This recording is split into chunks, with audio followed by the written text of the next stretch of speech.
Welcome everyone to the 2022 UltraView Dealer Tour. We already did one Lancaster archery supply you already saw, but this is the start of our week and a half long, one shop to the next, and we're starting here in Atlanta at Archery Learning Center, where Colby and I both really started like our professional and careers traveling all around and everything. So we're gonna meet the myth, the legend, George Riles. Before UltraView was in the corner of the shop, it was in George's basement, but UltraView HQ like 3.0 was in the corner of the shop. Then we moved to 4.0 and we're at 5.0 HQ right now. Yeah, so you guys can see where we'll show you the little UltraView corner was. where UltraView was back here. So Let's we're dive gonna head on in. We're gonna have fun, give away some stuff, shoot with you guys. 3, 2, 1, go. Archery Learning Center has a ton of like really cool target archery history in it, I guess. What are these? What are those from? Why do you have those up there? Those are from the Reading Trail Shoot, one of my most favorite outdoor events. And we always go as a group, and we end up stealing one of the targets off of the range with permission. We end up taking one of the targets off the range, and I have everybody autograph the target each year, and we put one on the wall. So we got them scattered around throughout the shop with everybody's name, and it's fun. These are all the medals from the Hornets. There's another case over there, and some in my office, some right here. And essentially when the Hornet team kids, when they graduate from high school, they're gonna go off to college or whatever, they bring me a stack of their favorite medals, or some of them bring me all of them. I put their names on the back, and they get their own like shelf where we put them. Does Colby in have for one? all Is this that Colby's? Yes, Colby's stuff. This is Hampus's stuff here. He's from Sweden. Oh geez, those are some cool We ones down got there. Charlie Weinstein's jersey and some of his Coparco medals. Their awesome. world medals are in the cabinet over there. So here's our bow workout area. It's a Saturday afternoon, so we've had a super busy day, and this is usually Typical what it looks archery like. shop. Yeah, this is what it looks like at the end of the day. So this is our string room here. Here's our string maker. Isn't one of these like super special or something? Yeah, this one here is super special.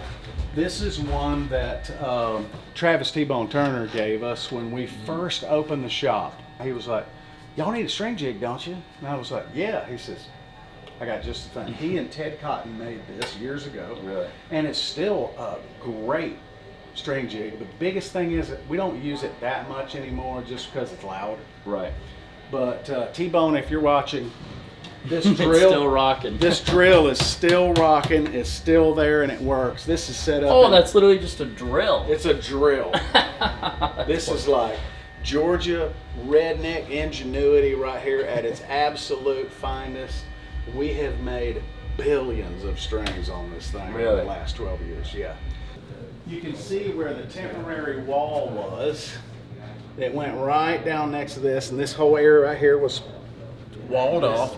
And This was UltraView. This box right here was UltraView. So if you bought an UltraView 2 scope, the one with the light kit that magnets to the top, it was made right here in this little space. Or a hinge one. Like some of the very Yeah. first hinge ones were right in here. First hinges were assembled here too. This is the Hornet team, and when you graduate from high school, you get your picture up here on the wall, and I got 6 or 8 that I got to put up. Still. Still. I started it over here where we like retired the jersey, so Yeah. to speak, but it got to the point where I had so many Too much, jerseys yeah. that, I went to this instead. Another favorite thing for me is our 300 wall over here. Yeah. And This Hoyt anytime- check, is that real? It's not real. I forced them to write this out to us. It's the money's not real, but it's fun anyway. You can't bring that to the bank? I can't bring it to the bank. I tried, and they just wouldn't take it. So that's how that goes. The kids, when they shoot their first 300, or when they just shoot a 300, a lot of times it's when the entire team is together for Christmas camp. They put the 300 up here on the wall.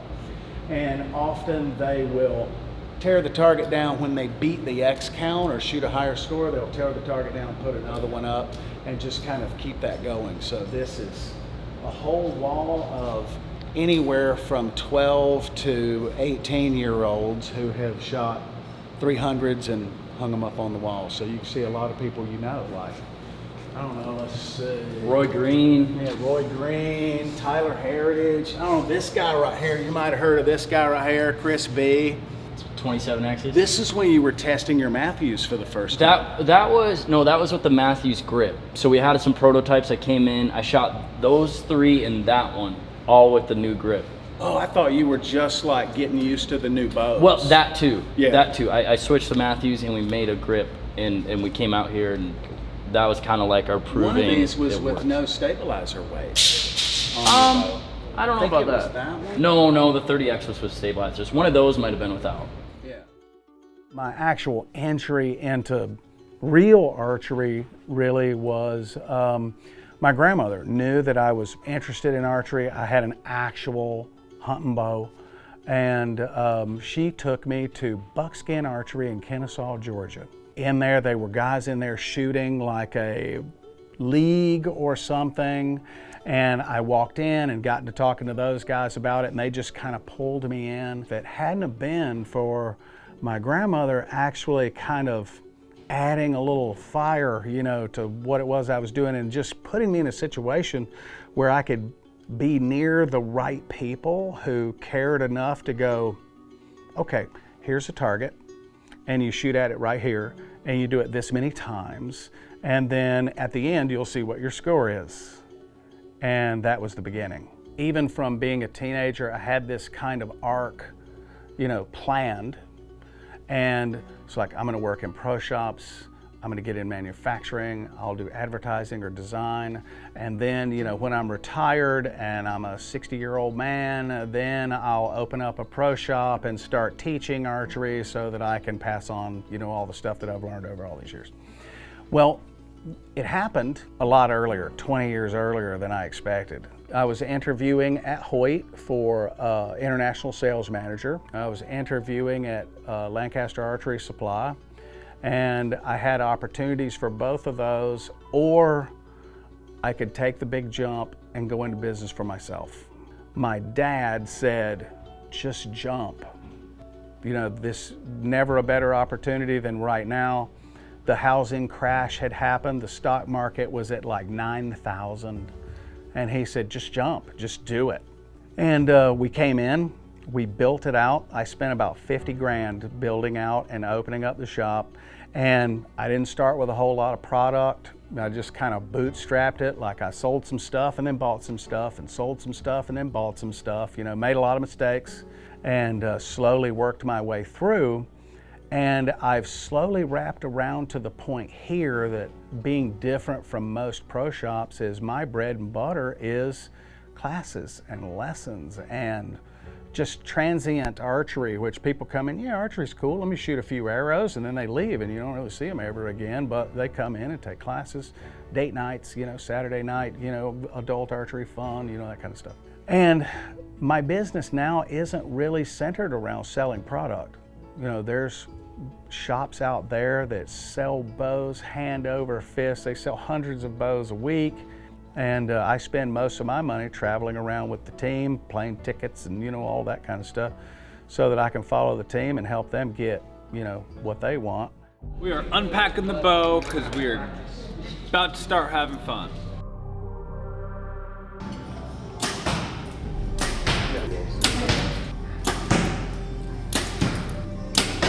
All right, we have to do an afternoon giveaway here.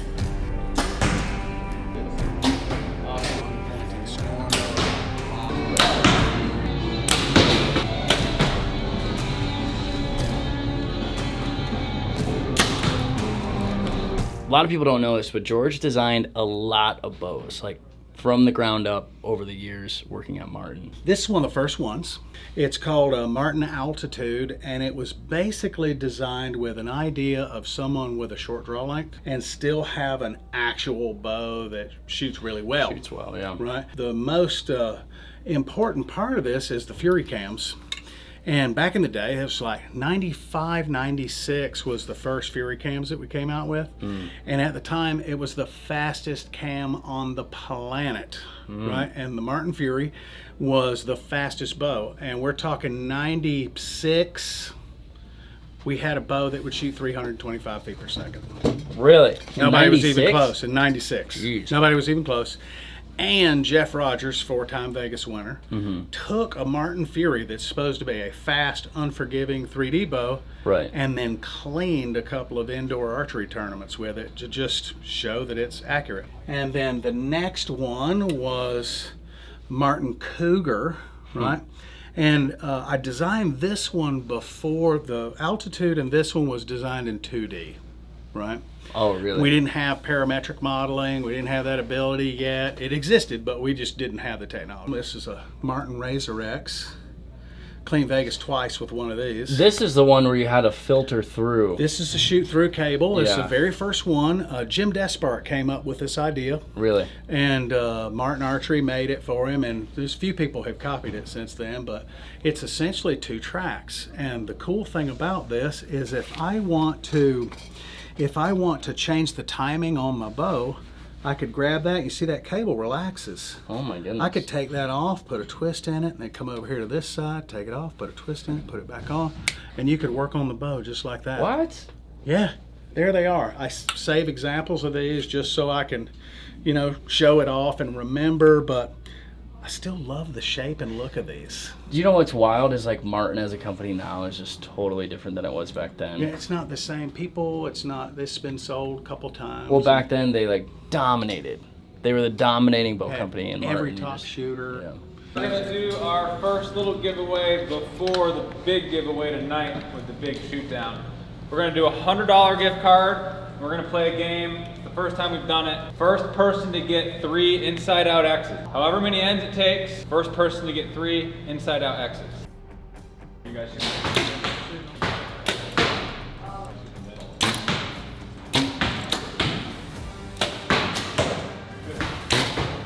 Oh, we got one. Billy, you gotta call this one. You got one right here. So you One right here. Woo!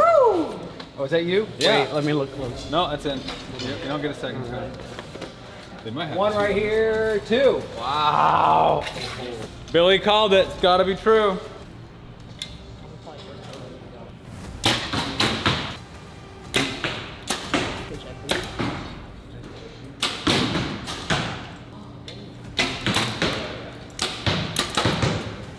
All right, let's go look. We might have a winner down here. Today, I think we got a winner right here. Yep. Winner right here. 2 wins. Got 3 in there. Dinner. All right, here you go. Wish there was like a cocking mechanism. We're gonna go sneak up on Colby.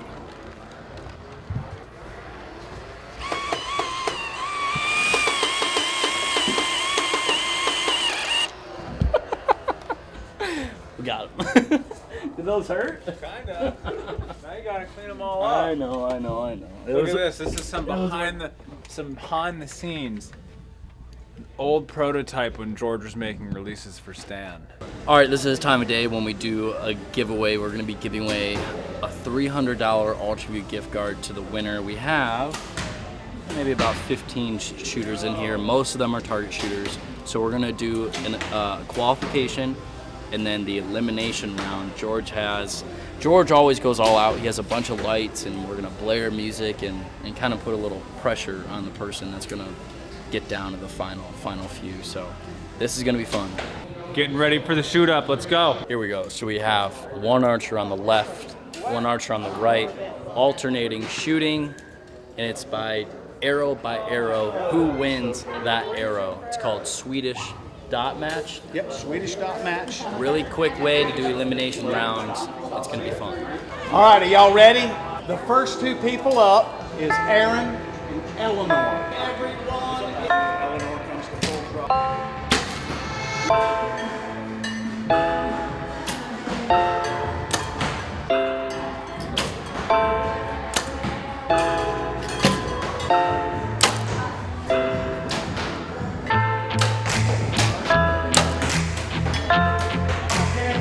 Make sure y'all can see this.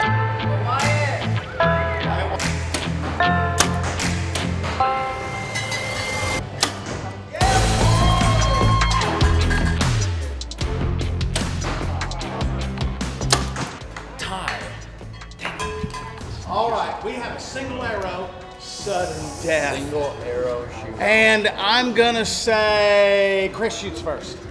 Okay.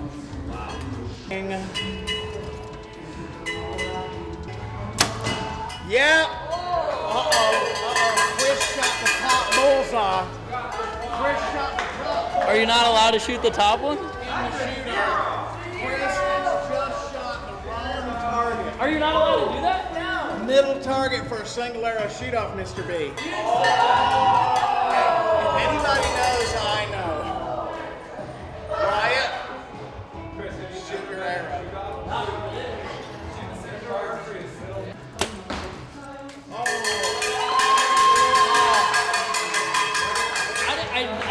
I didn't even think about it. I didn't know.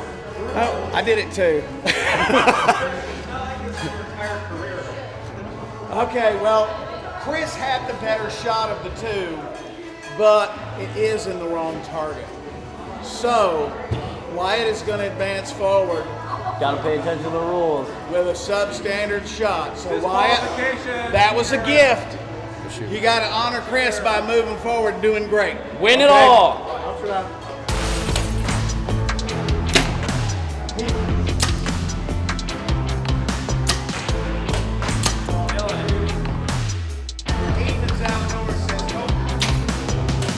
Yep. Yep. Yep. Last end here. This is deciding who wins. Yep. Yep. Yep. Ted. Final arrow and final arrow for the championship.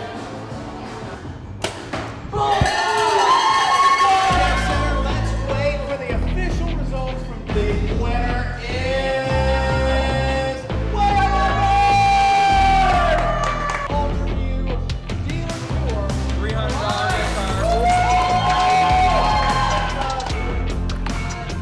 Well, that wraps up Archery Learning Center here in Snellville, Georgia. Make sure if you're anywhere near here, swing on by for lessons, for equipment, all of your archery needs here in Snellville, Georgia. It was a lot of fun. Thank you for everyone coming out. Next stop is B&B Archery. We actually have like a day layover, but then we hit the road heavy on Sunday. B&B all day Monday. We're coming for you, B&B. See you in Mississippi soon.